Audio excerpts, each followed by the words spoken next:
Abuti, say hello to the children. Dumelang bana.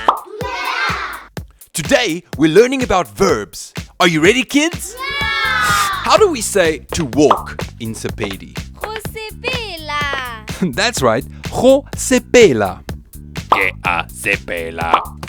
And what is the verb for to run in Sepedi? Go kitima. Very good, it's go kitima. Ke a kitima.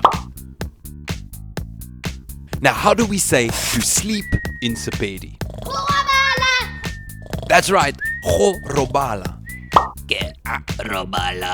Go robala. And to sit in Sepedi? Go dula. Very good, it's godula. Ke a dula.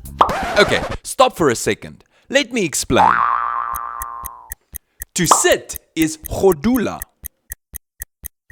So when you want to say I sit, you take away the ho and add ke a in front of the verb.